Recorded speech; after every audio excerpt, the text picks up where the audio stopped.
In exercise 4 of chapter 13, we will meet Robinson Crusoe, who will show us the benefits of trade.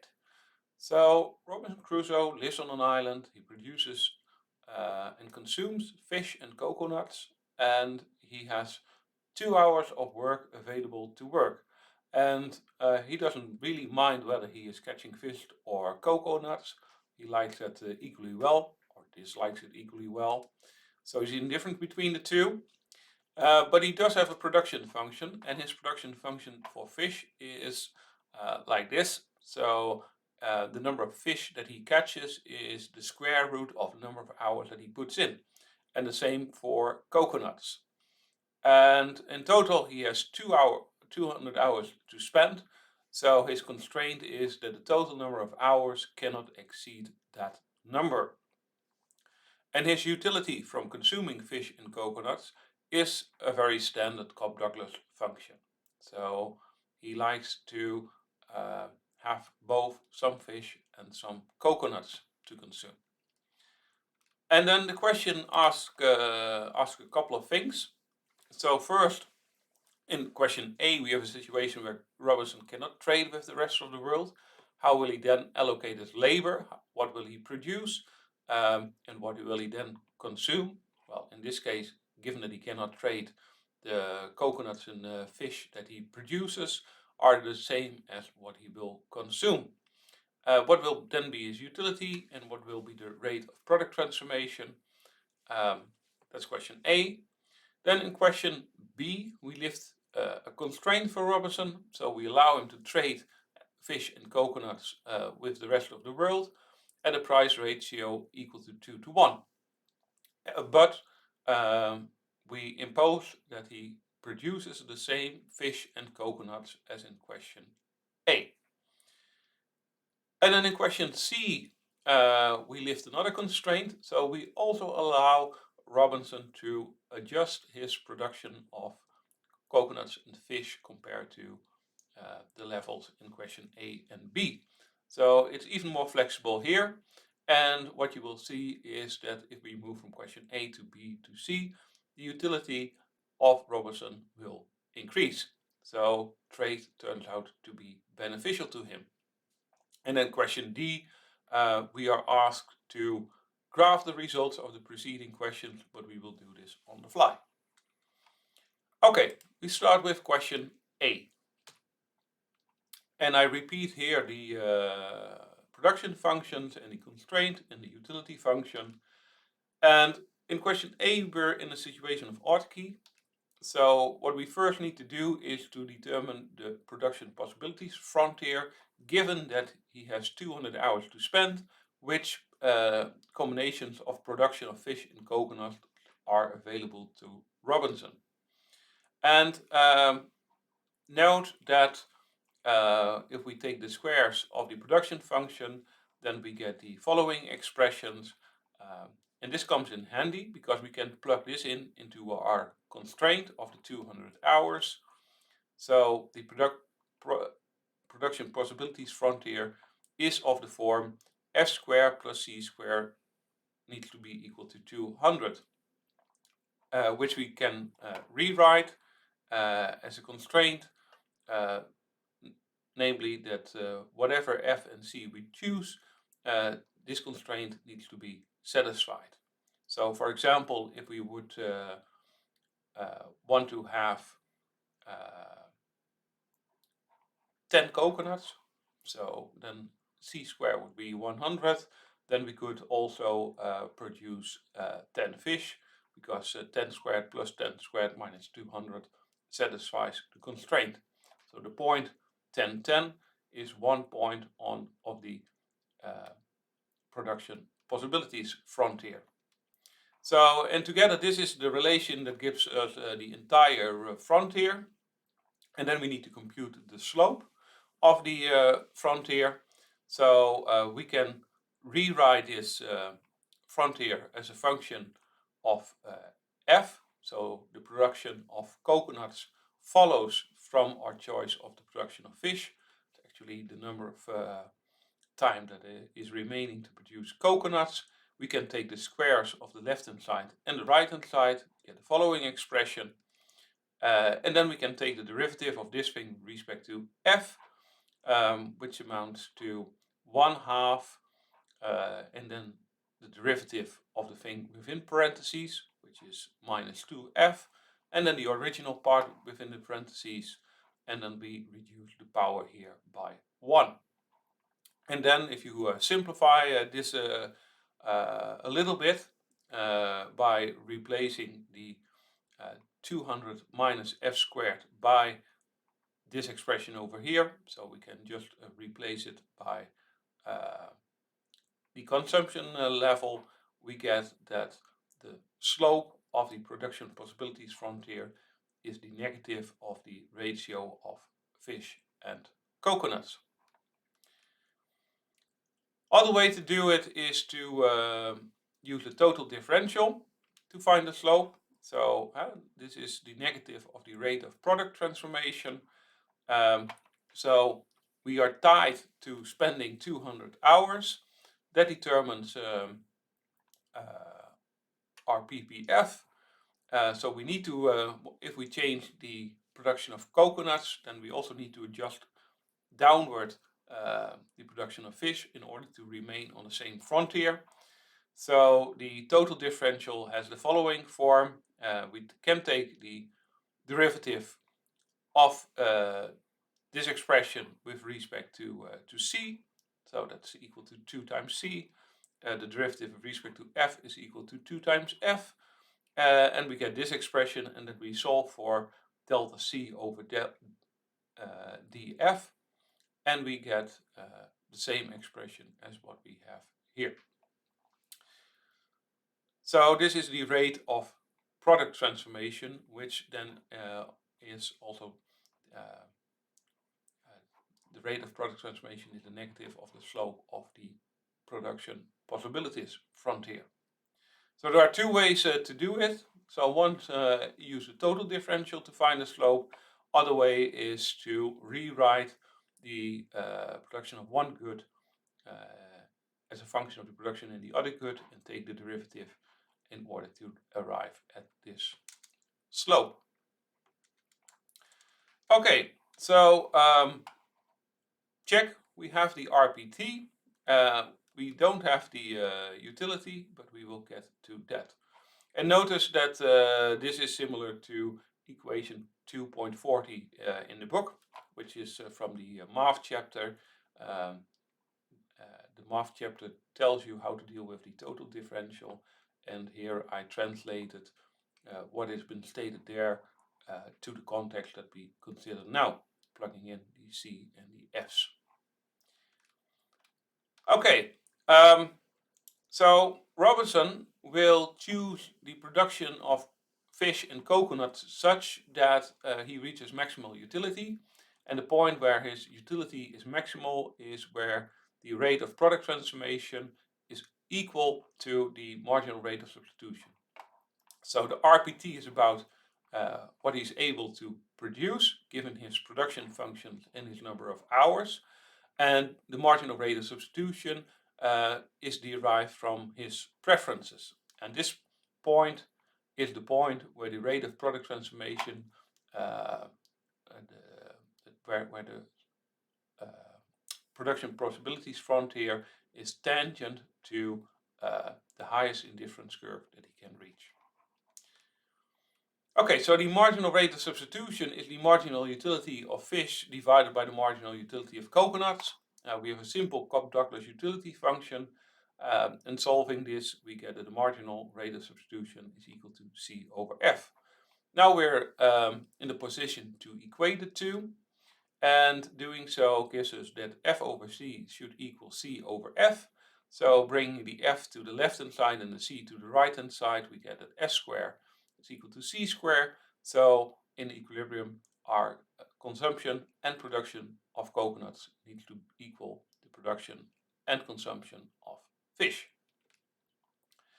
But then, final question, what is the amount of consumption of coconuts and fish? Well, we plug this value into our original constraint. So we replace the F squared over here with the C, giving us an equation in one unknown, consumption of coconuts.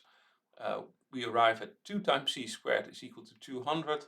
So the production and consumption of coconuts is equal to 10, giving us a utility of 10, and the rate of product transformation at this optimal point is equal to 1. And that's complete question A. And you can also see this graphically. So graphically, the production possibilities frontier is this curve that we have over here. So at this point, we only produce fish. At this point, we only produce coconuts. One option is to catch 10 fish and to gather 10 coconuts, which is the point over here. And this also happens to be our equilibrium solution in Arctic, because this is the point where the indifference curve associated with a utility of 10 is tangent to the slope of the ppf, being the rate, the negative of the rate of product transformation. So this is the solution to question A.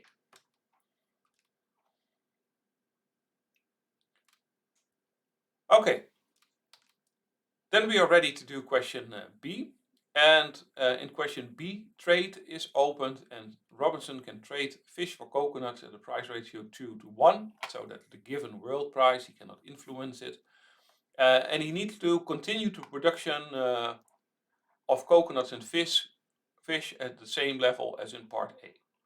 So what happens here is Robinson still produces coconuts and fish equal to the amount of 10, but he is not necessarily bound to also consume 10 fish and coconuts because he is now able to trade some of the fish or coconuts with the rest of the world at a given price ratio of 2:1. And that means that he can move away from this initial point over here by trading in some fish for additional coconuts. So every fish that he sells gives him the opportunity to buy 2 additional coconuts. So we have a line here with the slope being equal to the negative of the price ratio of 2. And Robinson can now trade and move along this line. And as you can see in this graph, and we will get there also by doing the derivations, this allows him to reach a higher indifference curve. And the new optimal consumption bundle is the point where the indifference curve is tangent to his budget line. So this is kind of a budget line. And in equilibrium, he will produce still 10 fish and 10 coconuts, but he will consume less fish and more coconuts. So he will consume 7.5 fish and 15 coconuts because that gives him a high utility. So he trades some of the fish, 2.5 fish, for 5 additional coconuts. Okay, so this is what we aim to do.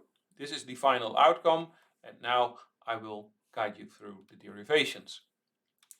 So production is not adjusted, but trade is possible, and at the optimum consumption bundle, Robinson will choose the point where the marginal rate of substitution is identical to the price ratio, 2:1. So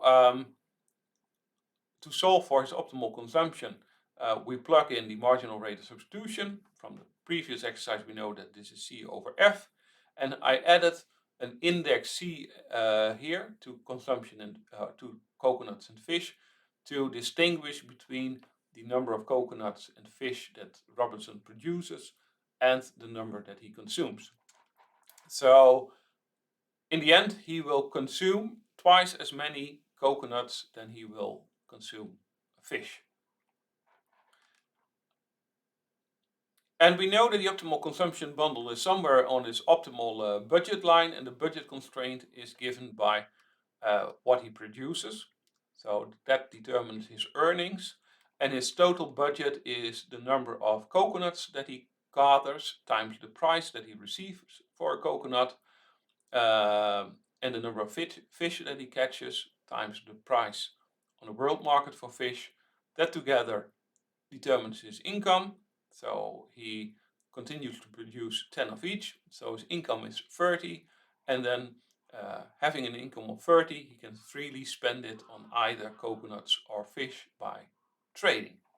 So his budget constraint for consumption is identical to 30 is equal the number of coconuts times the price of a coconut plus the number of fish times the price of a fish. And now we can substitute the number of coconuts as a function of the number of fish into this expression, replacing the CC over here. Again, we get one equation with one unknown. We solve for the consumption of fish, and we get that in equilibrium, Robinson will consume 7.5 fish and 15 coconuts. And its total utility will increase from 10 to about 10.61. So Robinson benefits from trade. But is that all? No, that isn't all, because Robinson can do even better.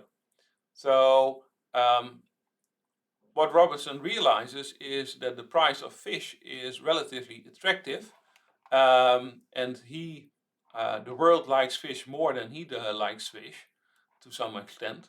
So he can benefit from also shifting his production, because now trade is possible.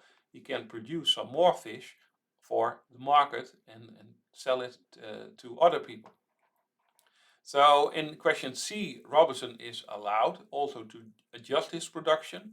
And what we will observe is that, realizing the quite favorable world prices for fish, he will decide to produce more fish and less coconuts, and then by trading some fish on the world market in order to buy more coconuts, because he has a comparative advantage in catching fish. So what we will see in question C is if he is able to change the production, he will choose the point of the production possibilities frontier where the slope of the PPF is identical to the world price ratio. So he will choose the point over here. And then subsequently he will trade in some fish for coconuts in order to find an optimal consumption. The optimal consumption bundle, again, is the point where the marginal rate of substitution is identical to the price ratio. And that will get us at the point here. And as you can see, in this new equilibrium, Robinson is able to reach an even higher indifference curve than in question B. So this is what we are going to do in question C. So this is question B. So we move from this point to this point over here. And in question C, we will show that when Robertson can change his production, he is able to move even from this point to this point over here. Okay, so Robinson can now both trade and adjust production.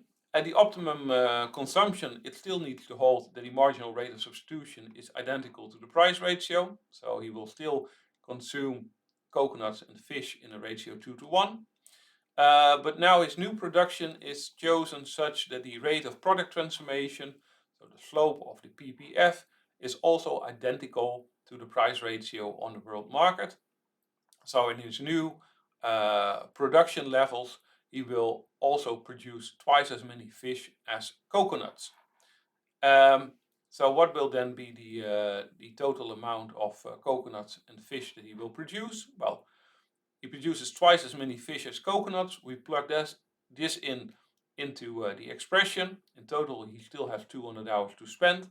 So in the new equilibrium, he will produce the square root of 40 in coconuts, twice that amount in fish. And we can simplify this a little bit. So this is the production, which also determines Robinson's new budget. And because of the favorable prices for fish, his new budget is bigger than the budget that he had before. So we can plug this in. The price of coconuts times the number produced plus the price of fish times the number of fish produced, and his new budget is 5 times the square root of 40. He consumes coconuts and fish in the ratio 2 to 1. So we plug that into our new budget of 5 times the square root of 40. And we get that replacing the CC over here by 2FC, we get that 4 times FC is equal to 5 times the square root of 40. We can solve for FC and we get that in the new equilibrium he will consume 2.5 times the square root of 10 of fish and 5 times the square root of 10 of coconuts. And this is exactly this point over here. And its total utility, plugging these numbers into the utility function, we arrive at a utility of 11.18, which is again higher than the utility in question B. So the benefits of trade and the opportunity to adjust your production is even higher than calculated in question B. And then exercise D asks us to graph the results for A, B, and C, but as promised, we already did it on the fly. So this completes exercise 13.4.